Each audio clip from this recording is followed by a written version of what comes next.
कि पिछले 2 दिन से आप वही बातें सुन रहे हो जो पिछले कई सालों से आपको पता है। विदर्भ का बैकलॉग सबको पता है, अकोला करार सबको पता है। तो हमारे प्रकाश भाऊ हर प्रेस कॉन्फ्रेंस में किताब लेके घूमते हैं, उसके आंकड़े सबको रट गए। नई बात क्या है? ये हमारा विदर्भ के लिए अधिवेशन है कि राम कथा है। राम कथा में हमेशा आप बैठो वही रामायण शुरू होती है और भागवत सुनो तो वही भागवत होता है। हम वर्तमान नेताओं को नपुंसक कहते हैं, नामर्द कहते हैं।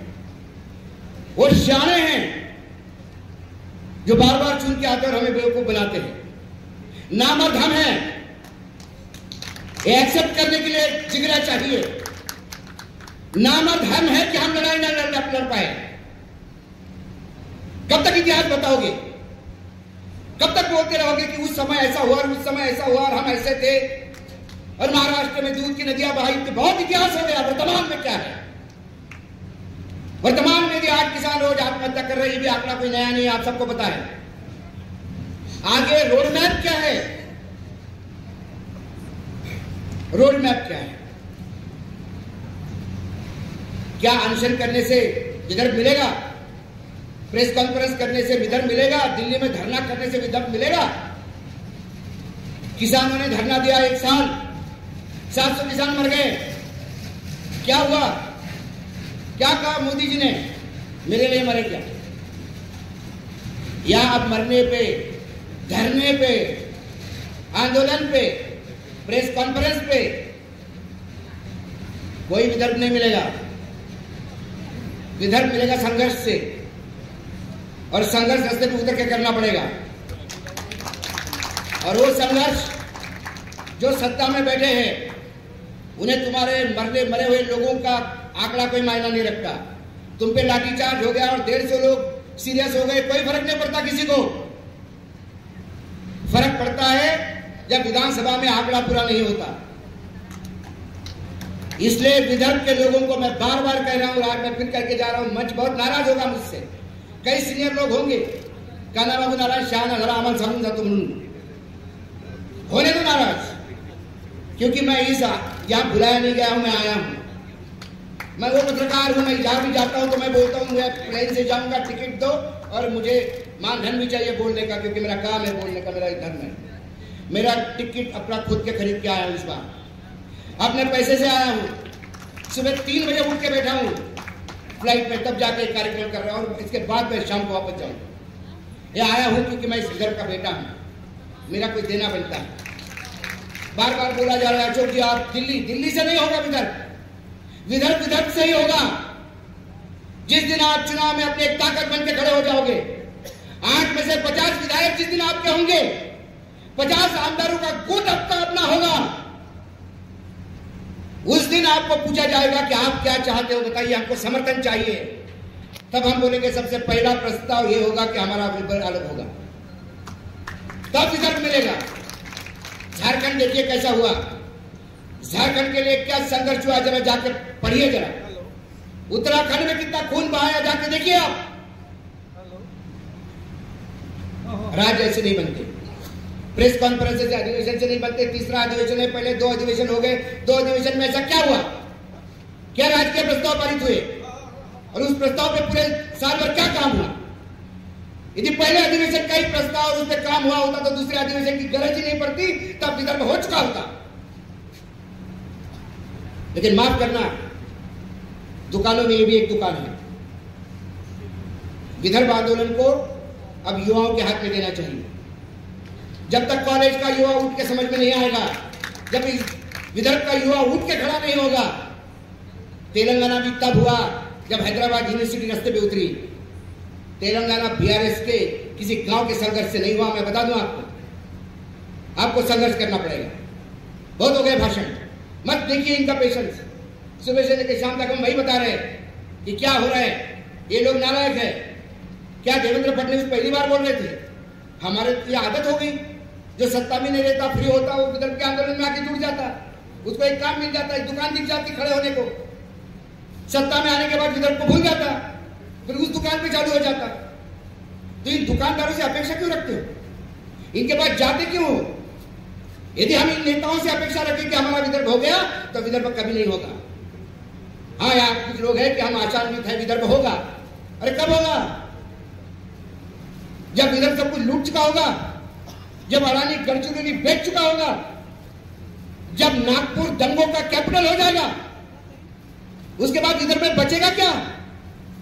अभी वो बोलेंगे ये अब कुछ बचा नहीं है, आम पूरा चूस गया, एक छिलटा ले लो। कौन लेगा वो छिलटा? किसको चाहिए होगा तब विदर्भ? विदर्भ आज चाहिए जो आज का विदर्भ है। हमारा विदर्भ कैसा भी हो। एक टीवी डिबेट में मुझे एक पश्चिम महाराष्ट्र का नेता बोला आप भूखे मर जाओगे। मैंने बोला भूखे मरेंगे तो इस बात का सुकून होगा कि हम हमारे धरती पे मर रहे हैं, हम आजाद विदर्भ पे मर रहे हैं, हमारे स्वतंत्र विदर्भ पे मर रहे हैं। ये अभिमान होगा मुझे मरते समय। लेकिन ये दुख है मुझे कि आज तुम्हारे गुलामी करते हुए हम आधी रोटी खा के पेट भर रहे हैं। ये दुख है। तो विदर्भ के लिए कई बार मीटिंगें हुई है। एक बार प्रकाश भाव के फार्म हाउस की भी मीटिंग हुई। बातें बड़ी बड़ी होती है, बहुत सारी चीजें होती है। बोला गया कि कॉलेज में हम ऑर्गेनाइज करेंगे, आप आइए, आप वन करिए, आप समय देंगे। मैं पूरा समय दूंगा, मुझे बुलाइए, मैं आता हूं। उस बात को 1.5 साल हो गया। एक बार मैं चंद्रपुर में किसी काम के लिए गया तो उसके पास के एक गांव में जो तेलंगाना का बिल्कुल लग के है, वहां मुझे बोला गया भाषण करने जाओ। तो मैं गया, 50 किलोमीटर दूर जाके मैंने भाषण दिया। मैंने ये नहीं देखा कि कितने बच्चे थे, लेकिन आपको ये काम करना पड़ेगा। उसके बाद तो किसी ने नहीं बुलाया। अब प्रकाश भाव ने मुझे बोला कि, मैंने बोला भाव क्यों बुला रहे हो मुझे? बहुत सारे लोग आपको गाली देंगे, किस आदमी को तुमने बुलाया? क्योंकि मैं सच्चा बोलता हूं और सच्चाई कड़वी होती है। क्यों चुनाव नहीं लड़ना? और चुनाव लड़ने वाले नेता क्यों अपने पार्टी में लड़ते, क्यों विदर्भ के मंच पे नहीं लड़ते? सवाल है आज मुझे मंच से। क्यों नहीं? क्यों प्रकाश भाव हम कांग्रेस और बीजेपी से टिकट मांगे? क्यों हम हमारा मंच नहीं खड़ा करेंगे? काशीनाथ बहुत बड़ी बात करके गए और काशीनाथ ने सिर्फ बोला नहीं है, काशीनाथ ने करके दिखाया। पहला चुनाव हारने का, दूसरा चुनाव हराने का और तीसरा चुनाव सत्ता पाने का। आज हमने एक चांस खो दिया। मैं बार बार कह रहा था कि सारे विदर्भ की सीटों पे खड़े हो जाओ। अरे 1000 वोट मिलेंगे, 2000 वोट मिलेंगे, हार जाएंगे। 5 साल मेहनत करेंगे, अगली बार हरवाने लायक बनेंगे और तीसरी बार हमारी सत्ता होगी। लेकिन हम चुनाव आने के बाद नेताओं के पीछे भागते हैं। पैकेज मिलता है, तू विदर्भ वाला है, तेरे को इतना देता हूं, तू आजा मेरे साथ, हम उसका झंडा उठा चले जाते हैं। हमारे नेता कभी कांग्रेस वाले को मिलते, बीजेपी वाले को मिलते, हमको टिकट चाहिए। क्यों टिकट चाहिए भैया? आप उन्हीं पार्टी से जाके टिकट लोगे तो क्या विदर्भ की लड़ाई लड़ पाओगे? विदर्भ की लड़ाई वही लड़ते हैं जो बेकाम होते हैं। नेताओं में आपका नेतृत्व खुद खड़ा करना होगा। वर्तमान में नेता है, उनको आप विसर्जित करो, बहुत हो गया। और मैं आज भी कहता हूं, छोड़ दीजिए, युवा उठाइए सामने, मंच बनाइए, विदर्भ की लड़ाई सामने रखिए। ये तुम्हारा भाई दिल्ली से आके तुम्हारा साथ देगा, नहीं दिया तो 2 बात की औलाद कह देना। लेकिन मुझे लड़ने वाले चाहिए, मुझे फोटो छपवाने वाले नेता नहीं चाहिए। आज मातृशक्तियां बैठी हुई है, आप चाहे तो क्या नहीं कर सकते। आप भविष्य गढ़ते हैं, देश के भविष्य को जन्म देते हैं। आने वाला भविष्य ऐसा होना चाहिए कि बच्चा बचपन से कहे कि मेरा विदर्भ अलग क्यों नहीं। आज हमारे स्कूल में जाके बताइए विदर्भ अलग क्यों चाहिए, जरा बता। 2 बच्चे भी बोलने के लिए तैयार नहीं है। ये हमारा जनजागरण है, ये वार्षिक त्योहार हो गया। अधिवेशन पे आते ही लोग बोलते हैं, अधिवेशन पे मिलते हैं, जाते हैं, एक दूसरे से हेलो कहते हैं, फोटो खींचते और निकल जाते हैं। ये अधिवेशन नहीं होता। अधिवेशन वो होता है कि जहां से जाओ एक मशाल लेके जाओ और उस मशाल से गांव गांव आग लगनी चाहिए, वो आग चाहिए। नहीं तो कोई मतलब नहीं है, कितना भी करिए, कुछ भी करिए, ये ऐसे ही अधिवेशन होते रहेंगे। 10 अधिवेशन बाद भी हम कहेंगे कि एक दिन आएगा कि हमारा विदर्भ होगा। वो दिन कब आएगा ये पता नहीं। हमारे बच्चे के बच्चे भी ऐसे ही आएंगे, विदर्भ के स्टेशन पे बोलेंगे कि विदर्भ होगा, और ऐसा ही चलता रहेगा। एक शायर का शेर है, वो वक्त गुजर गया जब मुझे तेरी आरज़ू थी, वो वक्त गुजर गया जब मुझे तेरी आरज़ू थी, अब तू खुदा भी बन जाए तो मैं सदका ना करूं। एक समय है कि आज मुझे तेरा इंतजार है, आज मुझे विदर्भ चाहिए। एक समय ऐसा आएगा विदर्भ तो बनेगा, लेकिन विदर्भ में होगा कौन? लाशें, बैरन, खाली पड़ी जमीन। विदर्भ में होगा कौन? यदि वर्तमान में विदर्भ को नहीं बचाया जाएगा तो आज 2 सीटें गई, अगले अधिवेशन में हम 2 सीटें और जोड़ देंगे। फिर आप कहना कि 4 सीटें कम हो गई, 60 रहेंगी, फिर अगले अधिवेशन में 2 जाएंगी। ऐसा ही कहते रहना। हम बच्चों को नहीं बोल सकते, अभी यहाँ बात हो गई यूपीएससी की, मैं बताता हूँ उत्तर यूपीएससी की एग्जाम होती है आईपीएस आईएएस की। उठा के पेपर देखिए आईपीएस यूपीएस के, कितने बिहार पे सवाल होते हैं? पूरे यूपीएससी के पेपर में 2% बिहार पे सवाल नहीं होते, और यूपीएससी पास होने वाले लोगों में 60% बिहार के लोग होते हैं। वो बोलते हैं बिहार पे सवाल नहीं पूछा। दूसरा नंबर हरियाणा का आता है, कितने सवाल होते हैं हरियाणा से? हमारे यहां पढ़ने की, कंपटीशन करने की स्थिति नहीं है। आज किस गांव में, किस स्कूल में यह बताया जाता है कि एमपीएससी भी है? कितने बच्चों को मालूम है? कॉम्पिटिटिव एग्जाम्स होती है बैंक के, कितने लोगों को मालूम है? क्या सूचनाएं हैं? क्या हमारे कोई ऐसे सेल है गांव गांव कि जो बच्चों की तैयारी करें? महाराष्ट्र से बच्चे कम आते हैं यूपीएससी में, हमने सर्वे किया, पता पड़ा कि महाराष्ट्र के बच्चे पास तो होते हैं, इंटरव्यू में फेल होते हैं। दिल्ली में तमाम मराठी संगठन जितने भी थे, सबने एक होके एक मंच बनाया, और महाराष्ट्र के जो लड़के थे उन्हें एक सप्ताह पहले बुलाया इंटरव्यू के, यूपीएससी आईएएस और आईपीएस के। उन्हें महाराष्ट्र के आईएएस अधिकारियों को बोल के ट्रेनिंग दिलवाया, और पहले इसमें भी 90% का रिजल्ट आया। बच्चे हमारे कम नहीं थे। मैं सैनिक स्कूल सातारा में पढ़ा हूं। मैं जब गया 71 में सैनिक स्कूल सातारा में, तो क्या सैनिक स्कूल तब नहीं था? कितने स्कूलों में मालूम था सैनिक स्कूल है? पता ही नहीं था लोगों को। ये जानकारी कौन देगा? मीडिया नहीं देता तो आप दीजिए। हम चाहते हमारे विदर्भ के बच्चे के लिए आ जाए। भाषण देने से काम नहीं होगा, काम करना होगा। आप बनाइए, गांव गांव जिले जिले में यूनिट बनाइए, मेधावी छात्र ढूंढिए, उनको ट्रेन करिए। बिहार में कैसे लोग यूपीएससी पास होते, दिल्ली में आके देखिए। एक बिहारी आता है, मेरे पत्नी एक बार उतरी बस से और साइकिल रिक्शा लिया उसने। रास्ते में उसने कुछ फ्रूट्स लिए, साइकिल रिक्शा वाला भी फ्रूट ले रहा था। पत्नी को लगा इसने एप्पल खरीदा है महंगा, साइकिल रिक्शा चलाता है, बिहार का था वो। उसको पूछा तुम्हारे घर में कोई बीमार है? बोला नहीं दीदी बीमार तो नहीं है। तो बोले नहीं तुमने फ्रूट लिए? बोले छोटे भाई के लिए। बोले क्या हो गया उसको? बोला हम 3 भाई हैं, तब 4 भाई हैं। गांव में 2 एकड़ खेती है, बड़ा भाई खेती देखता है, मैं साइकिल रिक्शा चलाता हूँ, मैं 2 टाइम की रोटी की व्यवस्था करता हूँ, मेरा बड़ा भाई ऑटो चलाता है, वो छोटे भाई के किताबों की और घर के किराए की व्यवस्था करता है, और छोटा भाई क्या करता है? छोटा भाई आईएएस की तैयारी कर रहा है, और बाद में वो लड़का आईएएस बनता है। ये कहानियां हैं। पश्चिम महाराष्ट्र से कहानी जब आती है कि एक सब्जी वाले का लड़का आईएएस बनता है, तो क्या कहें हम उसको? सब्जी बेचने वाला पश्चिम महाराष्ट्र में लखोपति है क्या? हमारे में वृत्ति नहीं है, हम कॉम्पिटिटिव एग्जाम नहीं जाते हैं। हमारे यहां पत्रकारिता में किसी को दिल्ली का अपॉइंटमेंट मिला तो उसके पसीने आ जाते हैं। वो बोलता नहीं अपॉइंटमेंट, प्रकाश भाई को पूछो कितने लोग दिल्ली में तुमको मिलते? प्रकाश भाई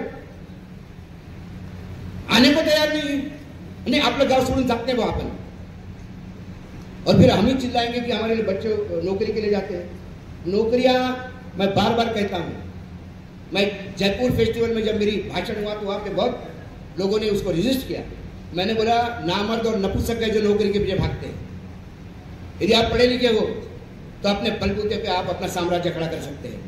जितने बड़े बड़े साम्राज्य खड़े हुए, चाहे अडानी हो, अंबानी हो, चाहे बिरला हो, टाटा हो, गोदरेज हो, ये क्या थे? किर्लोस्कर हो। कहां से शुरुआत की इन्होंने? मेहनत करनी चाहिए। आपलं काय पाण्याच्या दुकानावर बसून तिथं खडा खात तिथं आपण सांगतो, पण ते राजीव गांधीला असं करायला नव्हतं पाहिजे, आणि त्या पाकिस्तानला दाखवायला पाहिजे आपण, अरे पण तू कुठं? ते जे तंबाखू घेतात त्याची उधारी दे पहिले। माझं लोणी हे माझं गाव, देवराव पाटलाची लोणी। माझे मामा जमीनदार, सगळी मामाची मुलं आता पुन्हा शुगर मार्केट, शुगर फॅक्टरीत आणि कुठे कुठे नोकऱ्या करतात। काय झालं शेतीचं? आमचा मामा जमिनीवर बसून हिशोब घे, काय माथ्यावर काय आहे आणि खाद्याचं काय म्हणते, वाणीत काय चालू आहे, बोंड फुटले म्हणे साहेब कापसाले। हा कधी शेतात गेला नाही, गड्याच्या भरोशावर शेती। आपण दुसऱ्यांना शिवे दिल्यापेक्षा पहिले आपल्याला ते पाहिलं पाहिजे। कोरडवाहू शेती लोक म्हणतात, कोरडवाहू शेतीतही काम करणारे लोक आहेत। मी तुम्हाला 10,000 एक्झाम्पल देऊ शकतो। आम्ही आमच्या गावी जातो, म्हणलं काय रे गजू, मामाच्या पोरगा भेटतो, म्हणलं काय गजू काय यंदा? काही नाही भाऊ, कापूस लावला होता, बेजाच काल भावच नाही भेटला, लय नुकसान झालं। म्हणलं काहीतरी दुसरं घे, दुसरं काही क्रॉप पहा। म्हणे हो, यावेळेला विचार करतो. पुन्हा दिवाळीत जाऊन भेटलो, मला काय रे का कापूसच लावला म्हणून. मला काऊन रे, आपल्याला दुसरं येत नाही ना भाऊ, येत नाही म्हणजे मेल्याच जमा तुम्ही. शेतीसाठी, शेती हा फायद्याचा धंदा असू शकतो, पण आपण त्यासाठी काही काम केलं नाही. शेतकरी मेला की आपण म्हणतो आत्महत्या झाली, आत्महत्या झाली, पण त्यांनी का आत्महत्या केली? आणि आपण इतके ऐदी लोक आहोत, मुरदार लोक आहोत की आपण आत्महत्या करतो पण लढत नाही. लढलं पाहिजे. जर मराठच आहे तर 2-4 धनाने घेऊन मरा ना, एकटा कोण मरता? अरे हे साफसफाई होऊन जाईल, पण एंड्रीतून मरते, फास्ट लावून मरते, इरीत उडी टाकून मरते. कारण आपल्यात ती लढण्याची शक्ती नाही. लढाई करा. मी तुमच्यातलाच आहे. मी यवतमाळ जिल्ह्याचा कोलवाई गावातला आहोत. त्या गावात अजूनही बस जात नाही. या छोट्या गावातून जाऊन आज बिहारमध्ये गेलो तरी रेल्वे स्टेशनवर लोक ऐकायला येतात. बिहारपासून आसामपर्यंत जर मी बोलत असो तर काही तर केलं असेल यवतमाळच्या पोरानं. आणि काय म्हणते, शिंगा आहेत काय? तुमच्यातलाच आहे. घाटपट्टीच्या शाळेत शिकलेलो आहे मी, पण काहीतरी रोडमॅप द्यायचा आहे. नुसतं आता आपल्याला इतिहास सांगू नका. विदर्भावर अन्याय होता तर लय ऐकलं आम्ही. असं विदर्भावर अन्याय म्हणून आता याच्यावर अन्याय करू नका ऐकणाऱ्यांवर. त्याचे पेशंट ते ऐकून राहिले आपल्याला कालपासून. त्यामुळे रोडमॅप द्या, कॉल द्या. मी अजून शेवटी जाताना सांगतो तुम्हाला, मी मनानं आलो आणि दिल से बोल रहा हूं. उठो युवक उठो, बनाओ संगठन, आओ रस्ते पे, नेतृत्व आप करो, पीछे मैं खड़ा रहूंगा. नेता बनने का कीड़ा नहीं मिलेगा. मैं पत्रकार ही हूं. जिस दिन विदर्भ होगा उसके मुख्यमंत्री को भी सामने रख के अशोक वानखेड़े ही जवाब पूछेगा. ये मेरा सपना है. मैंने और कुछ नहीं मांगा आपको. आप मेरा सपना पूरा करने के लिए एक विदर्भ को मुख्यमंत्री चाहिए. विदर्भ का अपना, विदर्भ वाला मुख्यमंत्री नहीं चाहिए, क्योंकि मुंबई जाने के बाद क्या है, बदल जाता है आदमी. फिर चाहे नाइक साहब हो, चाहे फिर अपने फडणवीस हो, दोष उनका नहीं है, दोष कुर्सी का है. तो मेरी बात यदि आपको बुरी लगी होगी किसी को, तो जितनी भी गालियां देनी है मुझे और प्रकाश भाव को दो, क्योंकि उनके कहने पे मैं आया. और अच्छी लग गई हो तो आप सबसे आशीर्वाद. धन्यवाद. जय विधान.